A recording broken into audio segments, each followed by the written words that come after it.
Hello everyone, welcome back to the Agro Times. It's a beautiful morning here, too cold. It rained the whole night. And today I'm going to visit Sara Tourist Farm in Idudi. Actually, it's my first time taking that route of Idudi and going there. So we are traveling from Magamaga to Idudi. It's early in the morning, as you see in the video. So we are driving in there. I'm going with her, so I will not show her on camera. And what I know, by the time you will watch these videos, you would have watched already the assessment video on our channel.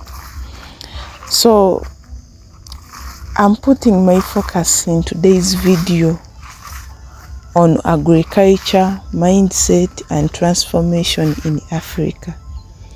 This is a message for governments, regional bodies such as East African Community, ECOWAS, Pan-Africanism organizations, and international partners. Africa is waiting for real solutions, and the responsibility to act cannot be delayed. Africa produces food, yet imports billions of dollars in staples. Africa has skilled farmers, yet youth leave rural areas for cities offering lands. Actually, I call it modern slavery. Most of the youth are in Gulf countries, those are Arab countries, hustling, working, and their salary is slow. They are getting something like 800,000 Ugandan shillings. This is something like I think approximately 250 US dollars to 300. Like that's the range of their salaries. But Africa has fertile land, yet many fields lie underutilized. This is not lack of potential. This is structural neglect. Policies exist, but extension services are weak. Funding exists, but access is limited. Knowledge exists, but distribution is poor. If Africa is to transform its agriculture sector, the focus must be on efficiency, education, mindset change, and accountability. Farming is not just physical labor. It is strategic thinking. The true limitation in African agriculture is not land, seeds, or water. It is the mindset of waiting, of dependence, of minimal ambitions. Transforming this mindset will turn small-scale farms into thriving businesses. And I think it will equip the youth to innovate and lead, make communities self-resilient and productive. Every policy, every program, and every investment must prioritize empowering the African mind to create solutions from within. Modern agriculture demands knowledge, not just effort. Proper soil management, irrigation techniques, crop rotation, value addition, and market access are essential. I think if we work upon those areas, we would have done an impact. And this is where I call upon governments. Let's try to prioritize those areas.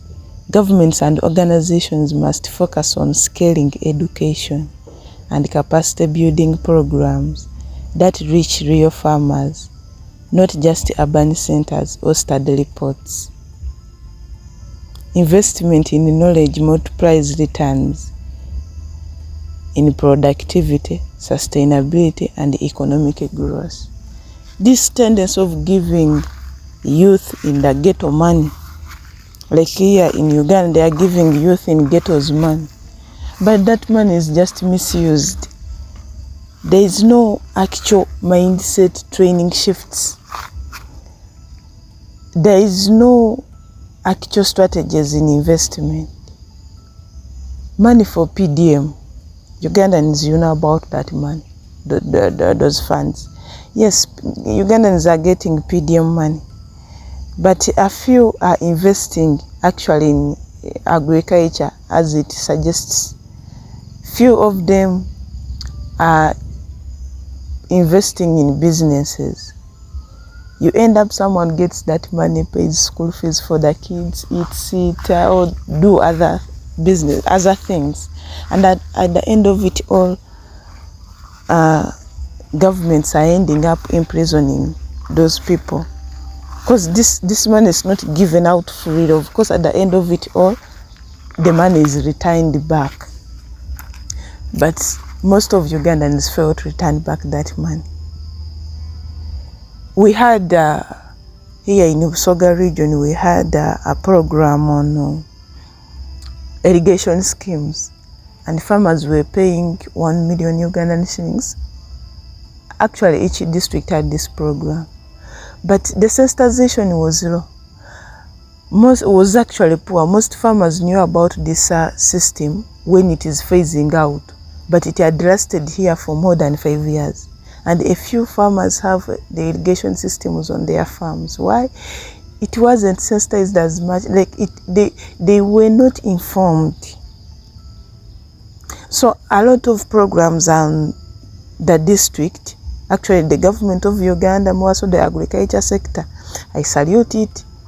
Actually, President Museveni has tried his best to boost the agriculture sector in Uganda. For this one, no doubt, programs that are there at the district. But the local governments, as in the district local governments, are the ones failing farmers. Why? They are not reaching out farmers. You find an agriculture officer goes in the field like twice or thrice in 6 months or a year. You find them drinking. You reach here in some of the sub-counties and you ask farmers if they know their agriculture officer, and they tell you proudly, we don't know him. Who is he? Or who? Like, agriculture officers are there, but they are not reaching out farmers. Activities are going on the district level, parish level, sub-county levels, but a few farmers know about those programs. So I think we should look into that matter and take it as serious as it is. And I know this is the same problem all African countries are facing. We are Africans, and our problems surely relates. Regional bodies like East African Community, ECOWAS, and Pan-African organizations have a duty to ensure the strategies for agriculture implemented effectively, transparently, and equitably. Empty frameworks or delayed actions cost lives, livelihoods, and opportunities. Africa cannot wait for external validation or delayed funding. Policies must translate into measurable impact. Resources must reach the farmers, youth, and communities who can act immediately. Collaboration across borders is essential. Knowledge sharing, technology transfer, and joint agriculture programs are key to unlocking Africa's potential. Africa's future depends on decisive action, accountability, and strategic investment. Farmers must be equipped, youth must be trained, policies must be enforced, and funding must reach its purpose. When it comes to trainings, actually, before we blame the governments on this point, we as the African youth, we as Africans, we also tend to delay with government programs. You find I've called for a training at the district. Out of 1 million people, or in the sub-county, you find like 100 who have attended. And at the end of it all, we blame our governments. Yet it is our fault. The government is you, and the government, the way you think, will not come to your place, dress you up, transport you to the venue, then puts knowledge into your mind, then brings you back. At least for this, before we blame the government, we should also blame ourselves. But for the point of establishing training centers, I think it is a call for action to all governments in Africa. This is not a request for charity. This is a call for responsibility. Regional and international bodies, governments and development partners, your actions today determine Africa's success tomorrow. The potential is clear. The solution exists. The time for excuses is over. Act, invest, educate, and transform. African agriculture is not just a sector. It is the backbone of the continent's survival, wealth, and innovation.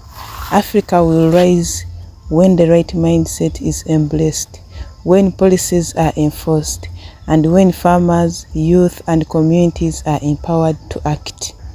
This is the Agro Times, a voice for transformation, a platform for solutions, and a reminder that Africa's destiny lies in action, not in waiting. Subscribe to my YouTube channel for more inspiring stories about agriculture in Uganda and Africa at large. Stay connected for the next upcoming video.